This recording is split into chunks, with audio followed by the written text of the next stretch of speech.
എല്ലാ ട്രെൻഡി വസ്ത്രങ്ങളും നിങ്ങൾക്ക് സ്വന്തമാക്കാം വെറും 999 രൂപയ്ക്കുള്ളിൽ. ലേഡീസ്, ജെന്റ്സ്, കിഡ്സ് വിഭാഗങ്ങളിൽ വിപുലമായ കളക്ഷൻസ്, മറ്റെങ്ങും ലഭിക്കാത്ത ക്വാളിറ്റിയും വിശ്വാസ്യതയും.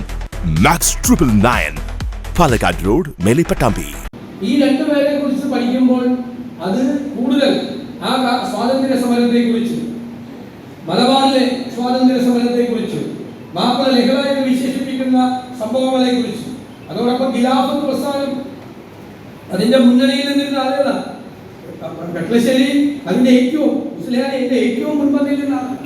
നമുക്കറിയാം, തുർക്കിയിലെ ഇസ്ലാമിക ഖലീഫയുടെ ആസ്ഥാനം ബ്രിട്ടീഷുകാരെ നിർത്തൽ ചെയ്തു.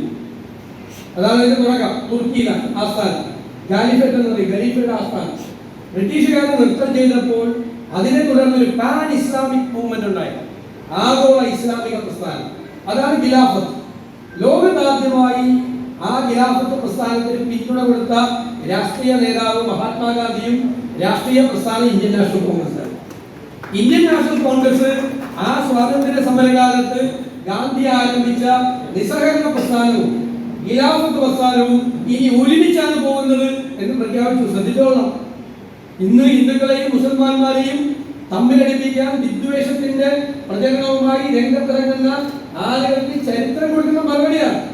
ഖിലാഫത്ത് പ്രസ്ഥാനവും നിസ്സഹകരണ പ്രസ്ഥാനവും ഒരുമിച്ചായിരുന്നു. ഷൗക്കത്ത് അലി സഹോദരന്മാരും മഹാത്മാഗാന്ധിയും ഒരുമിച്ചാണ് നേതൃത്വം കൊടുത്തത്. കാപ്പാട് ബീച്ചിൽ ഷൗക്കത്ത് അലിയും മഹാത്മാഗാന്ധിയും കോഴിക്കോട് വന്ന് ഒരുമിച്ച് നിസ്സഹകരണ പ്രസ്ഥാനത്തിനും ഖിലാഫത്ത് പ്രസ്ഥാനത്തിനും വേണ്ടിയിട്ടുള്ള ക്യാമ്പയിൻ നടത്തി. എം പി നാരായണനും കട്ടശ്ശേരിയും മുഹമ്മദ് മുസ്ലിയാരും എല്ലാം ഹിന്ദുക്കളും മുസൽമാന്മാരും ഒരുമിച്ചാണ് അന്ന് ഈ പോരാട്ടം, സ്വാതന്ത്ര്യത്തിന് വേണ്ടിയിട്ടുള്ള പോരാട്ടം നടത്തിയത്. അതാണ് ഇന്ത്യയുടെ പാരമ്പര്യം. ഞാൻ കഴിഞ്ഞ ദിവസം ഒരു ചരിത്ര പുസ്തകത്തെ കുറിച്ച് പറഞ്ഞു. ബ്രിട്ടീഷുകാരനായ കിം എയ്നർ എന്ന് പറയുന്ന ഒരു ചരിത്രകാരൻ എഴുതിയ പുസ്തകം സ്കൾ ഓഫ് ആലംബക് എന്നാണ്. ആലംബകിന്റെ തലയോട്ടി.